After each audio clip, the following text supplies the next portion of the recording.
Good morning, welcome to the BBC Radio Homicide Breakfast Show with me, Cuffy Smiles, your friendly neighbourhood smile maker. I said there's been a 14-year-old that's been doing some damage with a pen, some real damage with a pen. I'm going to head over to Lucy, who's going to have this good news for us. Lucy, good morning. Can you tell us all about what's been going on with Hollie? Morning, Kofi. Yeah, well, I'm coming out of my good news garden now, and I'm not going to go through the creaky gate once again.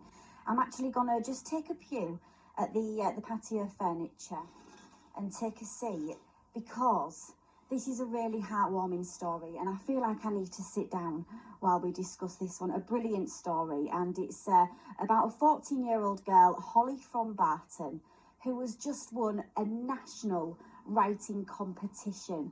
Let's speak to Hollie, who can hopefully explain for us. Good morning, Hollie. Good morning. Morning, Hollie. Hello. Now, tell me firstly, Hollie, what is your story called? I didn't really give it a name, to be honest. It was basically called, like, One Day Everything Went Dark. So. One day everything went dark. So explain to us, Hollie, what is your story about? It's about a guide dog who helps a person get through tough times after they became blind, and this guide dog recently passed away, and the person is reminiscing on the times that they had with the dog. Oh, see, already that makes me feel so sad. How did you come up with this story, Hollie? Is it built on any past experience? No. What mainly inspired me was the different news outlets that have been covering on people with visual impairments and how they've been coping over the past year due to COVID. And I already knew that it'd obviously been a tough year on everyone, but it got me thinking more of how hard it must have been for people who are blind, because they wouldn't have had the support and interaction that they usually would from other people. And I am a massive dog person, as regular listeners will know. Do you have a dog yourself, Hollie? No, but I really wish I did.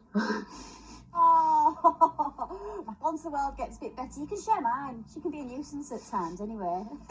But this story, was it quite difficult to write? What were the challenges when writing a story like this?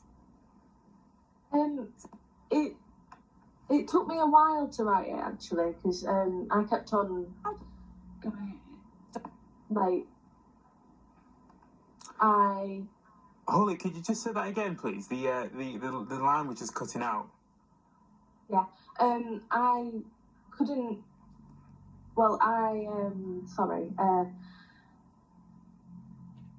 It took me a while to write it because I don't know how to explain it really. It must be a difficult thing to do at the best of times, but to write a story that's now been recognised for this national award. So how does that feel to know that you have now won a national writing award? How does that make you feel? It makes me feel amazing, actually. I'm really happy that I won it, and I'm glad that I entered, because I wasn't actually going to enter before. So it was my teacher and my school that encouraged me to enter the competition, and my dad actually made me write it, because he said that there wouldn't be another chance, really, like an opportunity again.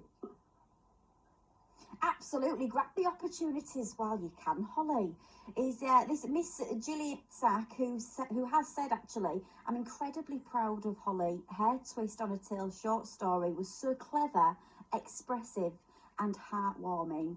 So everybody at Baysgarth School must be so proud of you, Hollie. Has this given you a bit of a writing bug? Will you be writing more now after getting this recognition? Yeah, maybe.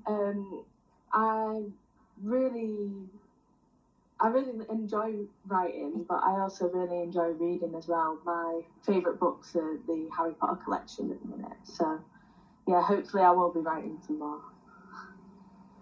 Nice. It's World Book Day as well. Kofi, I know you're a huge Harry Potter fan. Yeah, I am. Hufflebloods for life. What house? What house are you in, Holly? Yourself? Hufflepuff. Yes.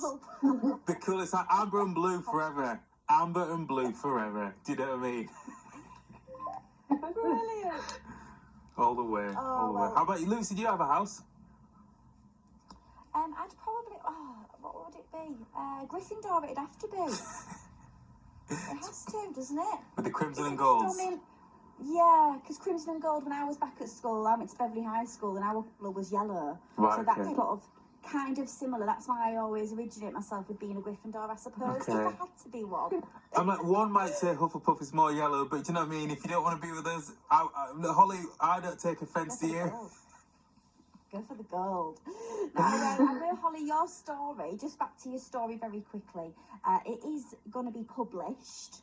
So tell us about how it's being published. Is it part of a collection of other stories as well? How does this work? To get it yes, it's going to be a part of a book with other people's short stories that also went to the competition and won as well. So. Fantastic. So the future then, looking forward, do you think you might continue writing? Is the next thing, you know, you've got your short story now, could you see yourself as a bit of a novelist? Would you fancy that? Yeah, I really enjoy writing, as I said, and I'd really like to do something with it. Good. You should, because you're clearly very good at it. And you said that your dad, he encouraged you to enter this competition. What does your dad think now? He thinks that it's great. He's really happy for me, and yeah.